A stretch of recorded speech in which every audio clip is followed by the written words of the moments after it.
हिंदी व्याकरण।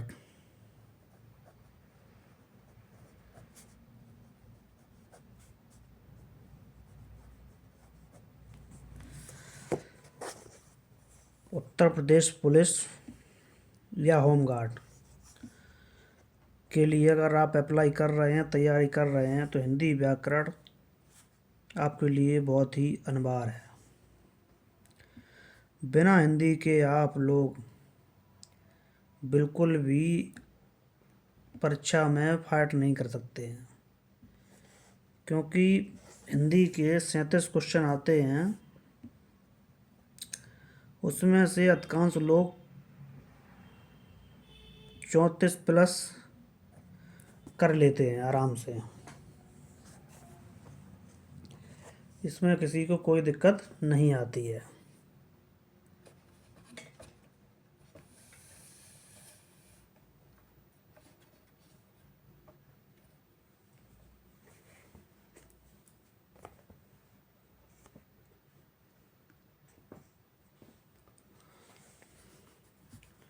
तो हिंदी व्याकरण में सबसे पहले हिंदी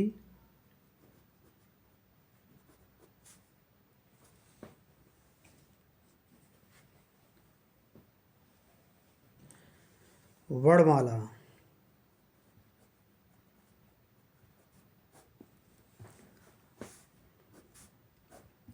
क्योंकि हिंदी वर्णमाला ही हिंदी की शुरुआत होती है वहीं से। और अगर हिंदी वर्णमाला पर आपको आती है तो भी आप कुछ आगे कर सकते हैं, अन्यथा कुछ भी नहीं कर सकते हैं।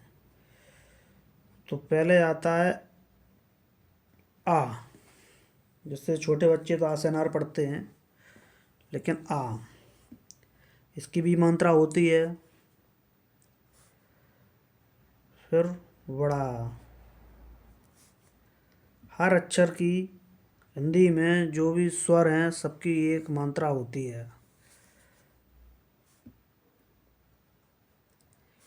ई, ई, ऊ, ऊ।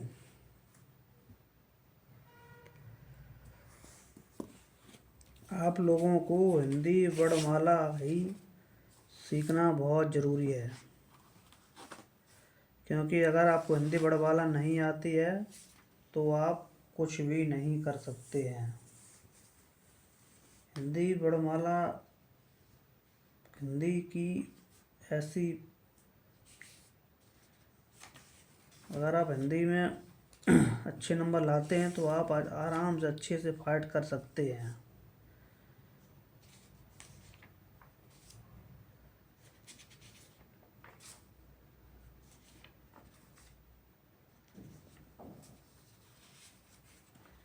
हिंदी वर्णमाला आपके लिए बहुत अनिवार्य है, और Hindi home guard, UP police, SI सबके लिए फाइट करने वाला एक विषय है।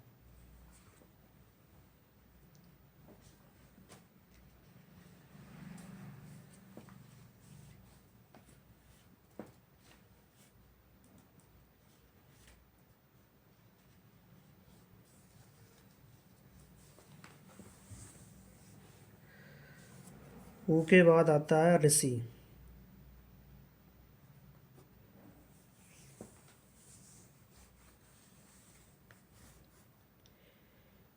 ए, आई, ओ, औ,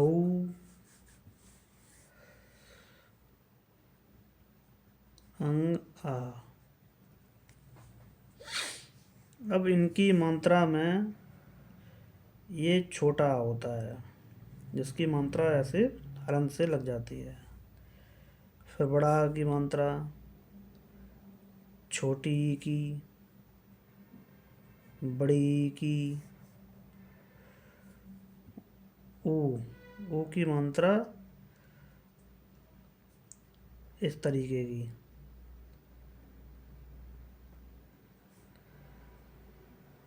बड़े ऊ की मात्रा इस तरीके की। ए, आई, ओ, औ, अंक की बिंदी, आ की बिंदी। इस तरीके से आपको सीखना है।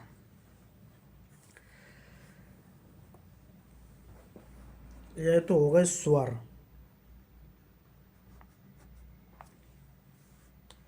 अब व्यंजन।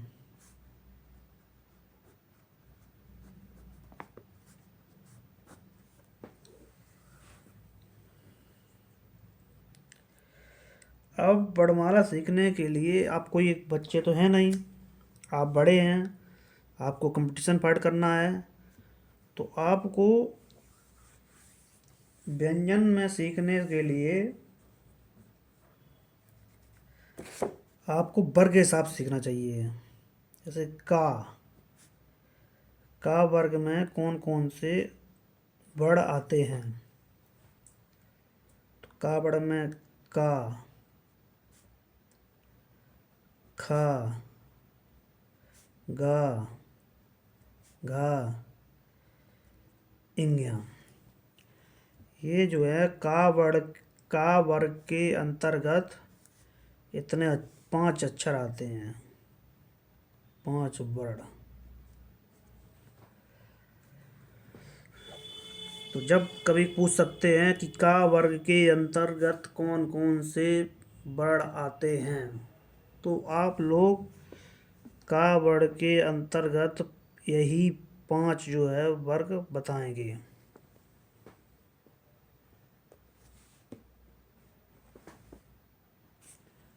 आपको यही 5 शब्द बताना है। परीक्षा है, कुछ भी पूछ सकते हैं, छोटी छोटी चीज़ों को ज़रूर पूछते हैं, और यही छोटी छोटी चीज़ें लोगों के लिए बड़ी भी बन जाती हैं। फिर चा वर्ग।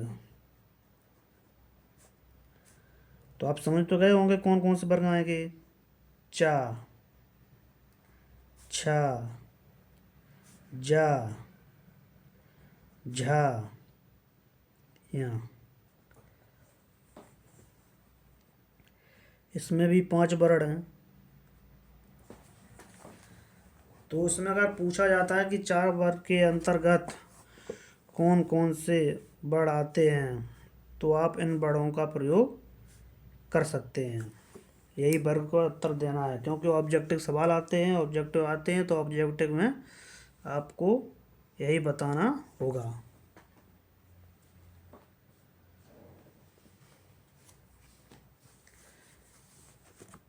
अब आगे का वर्ण है टा वर्ग। टा, ठा, डा, ढा, अड़ा। 5 वर्ण।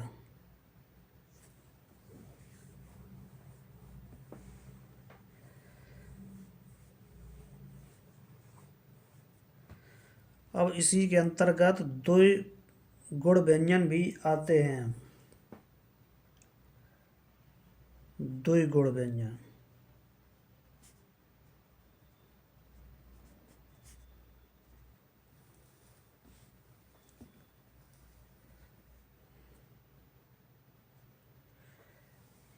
द्विगुण व्यंजन में नीचे बिंदी लग जाएगी।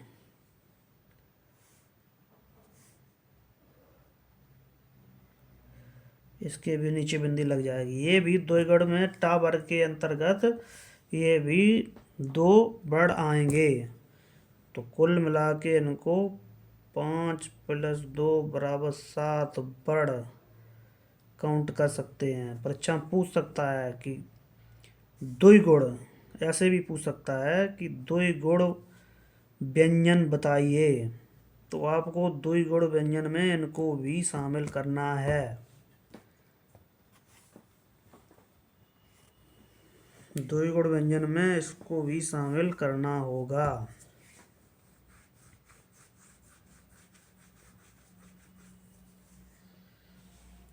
टा वर्ग हो गया। अब आएगा ता वर्ग। ता वर्ग, ता, था, दा, धा, ना। 5 वर्ण। पूछ सकता है परीक्षा में कि ता वर्ग के अंतर्गत कौन कौन से और कितने वर्ण आते हैं। तो आप लिखेंगे ता, था, दा, धा, ना, 5 वर्ण। आप लोग हिंदी को बिल्कुल भी छोटा ना लें। यह कठिन भी है, सरल भी है, दोनों चीज़ें हैं। अगर आपने अच्छे से पढ़ा तो आप इसको सरल समझ पाएंगे, और अच्छे से नहीं पढ़ा तो जब वहाँ एक एक कहा जाता है कि हिंदी में बिंदी पर ही नंबर कटते हैं। तो अगर आपको हिंदी में अच्छे नंबर लाना है तो आपको हिंदी वर्णमाला सीखना ही ज़रूरी है। यह आप लोग जान लीजिए अच्छे से।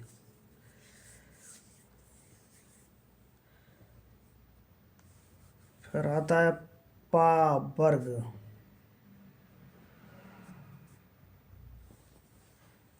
पा वर्ग के अंतर्गत पा, फा, बा, भा, मा।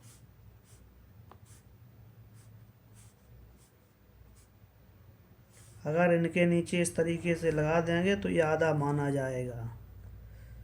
5 वर्ण। फिर आप आइए आगे बढ़ते हैं। अंतास्त व्यंजन। अंतायस्त व्यंजन।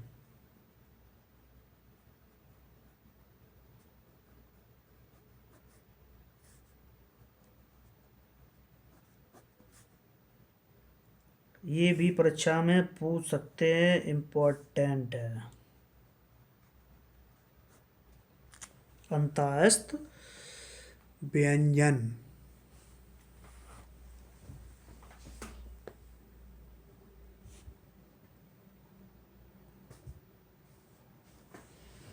अंतायस्त व्यंजन।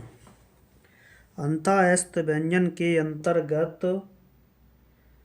4 वर्ण आते हैं।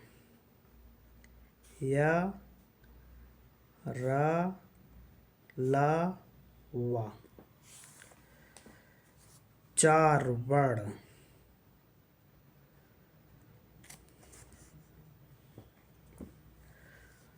फिर आते हैं ऊष्म व्यंजन। ऊष्म व्यंजन।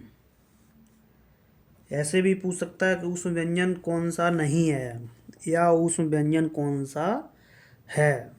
तो आपको देखना है कि ऊष्म व्यंजन कौन सा है, कौन सा नहीं है।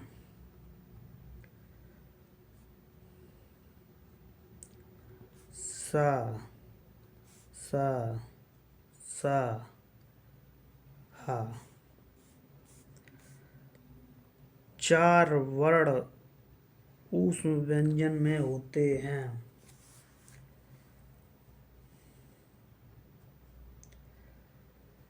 फिर आता है संयुक्त व्यंजन।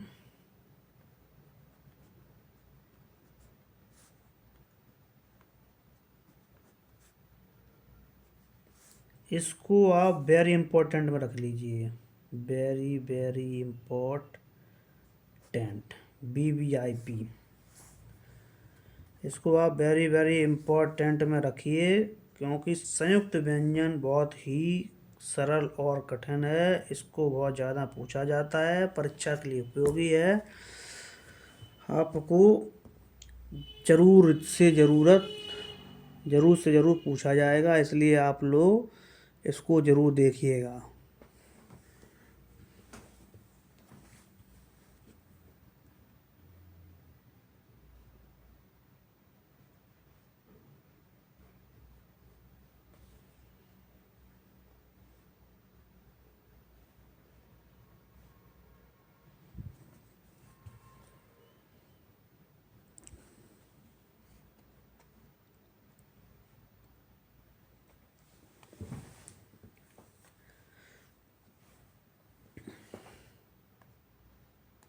क्षेत्रक, ज्ञा और स्रा, ये 4 वर्ण इम्पोर्टेंट हैं और संयुक्त व्यंजन है, मतलब 2 व्यंजनों से मिलकर के बनते हैं। ये 2 व्यंजनों से मिलकर के बनते हैं, जो तब जाकर के इनकी पूरा होते हैं, तब इनकी पूर्ति होती है। जैसे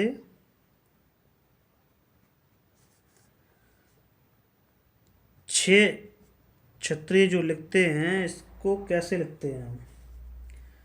इसमें आधा का, अगर हलंत यहाँ लग रही है तो आधा का प्लस सा आधा, तब ये पूरा अक्षर बनता है। परीक्षा में पूछ सकता है कि इसमें कौन सा संयुक्त व्यंजन है या कौन सा व्यंजन संयुक्त है, या 6 जो संयुक्त व्यंजन है वो कैसे, किस अक्षर से मिलकर के बना है, तो ये पूछेगा। ये इसलिए वेरी वेरी इम्पोर्टेंट है, ये इम्पोर्टेंट है, इम्पोर्टेंट, बहुत अति महत्वपूर्ण। पित्रा कैसे करोगे? तो आधा ता प्लस आधा रा। ज्ञा कैसे लिखोगे? तो आधा जा प्लस यहाँ आधा। स्रा कैसे लिखोगे? सा प्लस रा। ये अक्षर मिलकर के संयुक्त व्यंजन बनते हैं। अब ये टोटल हो गए 13, 1 2 3 4 5 6 7 8 9 10 11 12 13। तो स्वर कितने हो गए? स्वर 13 वर्ण। व्यंजन में कितने हो गए? व्यंजन में जब आप जोड़ेंगे तो 2 तो ये हो गए, 1 2, फिर 5 दून 10, 5 15, 10 17, 17 22 27 और 12 39।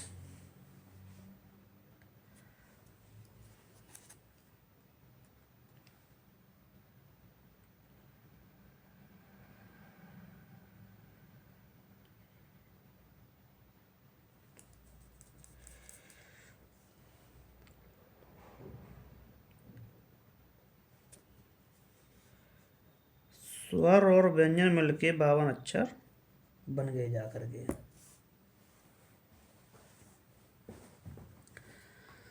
तो आप लोगों को हिंदी के लिए पहला चरण वर्णमाला है।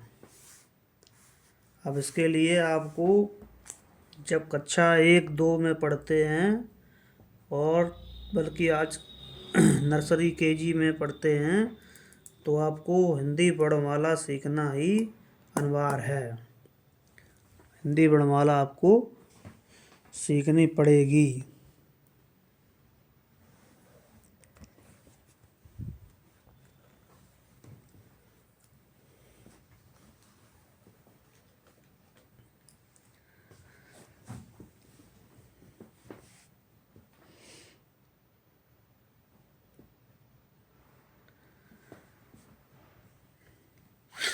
हिंदी वर्णमाला में आपको आगे मात्राएं भी सिखाई जाएंगी। अब कुछ लोगों को लग रहा होगा कि ये बच्चों वाला काम बता रहे हैं। अगर यही परीक्षा में अगर आ गया कि अंतःस्थ व्यंजन कौन से हैं, तो जब वहाँ नहीं आता है तब समझ में आता है कि अगर थोड़ा बहुत पढ़ लिए होते, बच्चों वाला काम पढ़ लिए होते,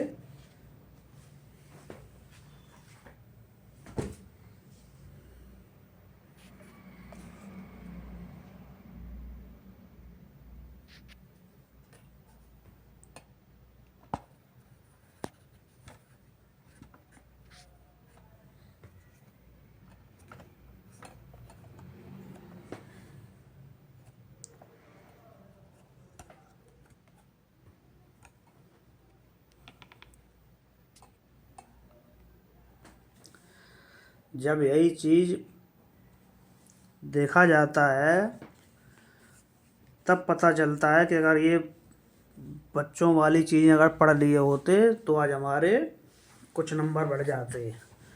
तब लोगों को समस्या समझ में आती है। पहले लोगों को लगती है कि हिंदी वर्णमाला सीखने की कोई ज़रूरत नहीं है, क्योंकि यह नर्सरी, केजी, एलकेजी 1-2 के क्लास के बच्चों के लिए है। और जब इसी में लोग अटक जाते हैं तब लोगों को समस्या होती है, क्योंकि परीक्षा में पूछ सकते हैं कि अंतस्थ व्यंजन कौन से हैं, तो लोग नहीं बता पाते हैं। सूक्ष्म व्यंजन कौन से हैं, नहीं बता पाते। संयुक्त व्यंजन कौन से हैं, नहीं बता पाते हैं। संयुक्त व्यंजन कैसे बनते हैं या कौन अक्षर किस किस से अक्षर मिलके बनते हैं, तब बताने में समस्या रहती है। कुछ लोगों को पूछ दिया जाता है कि हिंदी वर्णमाला में कितने वर्ण हैं, तो नहीं बता पाते हैं। कौन स्वर हैं, कौन व्यंजन हैं, कौन चा वर्ग के अंतर्गत आते हैं, कौन द्विगुण व्यंजन है, कौन टा वर्ग के अंतर्गत आते हैं। तो ऐसे समय में लोगों को परेशानी दिखाई देती है और वहाँ तुक्का मारने के चक्कर में रहते हैं। और जब तुक्का मारते हैं, तुक्का काम नहीं करता है, तो एक क्वेश्चन खुद तो सही गलत जाता ही जाता है, साथ में और ले जाता है। होमगार्ड की भर्ती में 0.5 यानी ज़्यादा नंबर की माइनस मार्किंग रहेगी। अगर ज़्यादा नंबर माइनस मार्किंग रहती है तो आपका बहुत बड़ा नुकसान होगा। अगर आपने 2 क्वेश्चन गलत कर दिए तो एक अपना सही भी, तुम्हारा सही जो होगा वो भी चला जाएगा। इसलिए आप लोग सभी लोगों से अनुरोध है कि ज़्यादा ज़्यादा चैनल को सब्सक्राइब करें और पूरा का पूरा देखें, वीडियो पूरा का पूरा देखें, चैनल सब्सक्राइब करें, लाइक करें, जिससे और वीडियो बनाने में आसानी हो सके, मन भी लगे और वीडियो बनाने के लिए।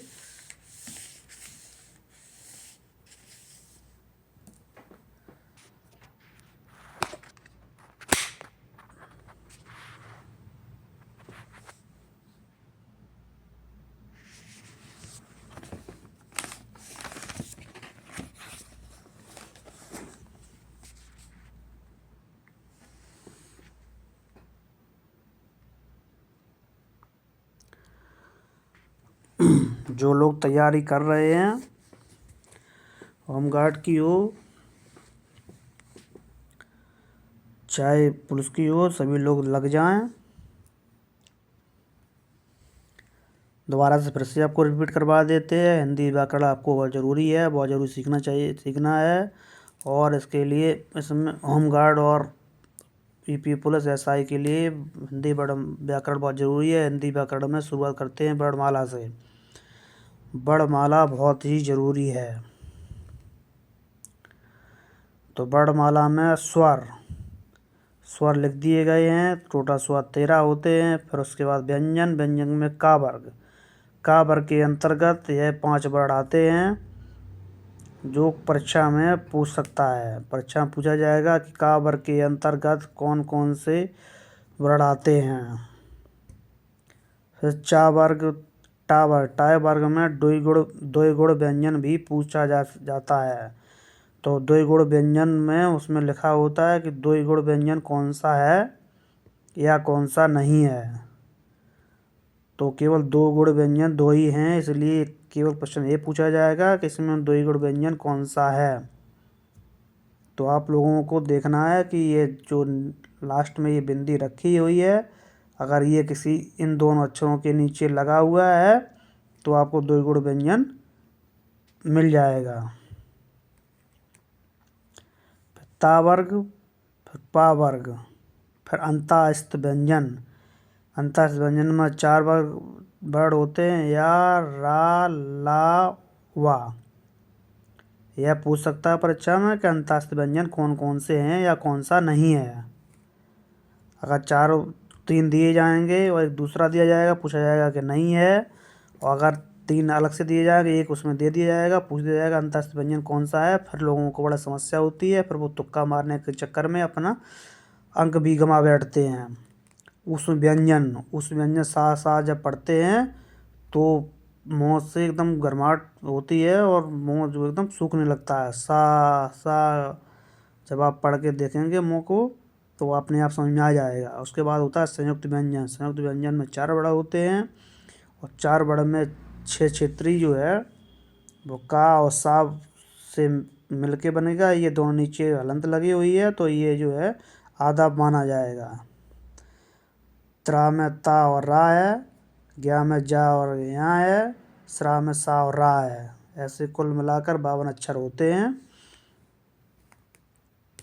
इसलिए आप चैनल को लाइक सब्सक्राइब जरूर करिए, जिससे कि हमारा भी मनोबल बढ़े, पढ़ाने में संतुष्टि रहे और अच्छा लगे।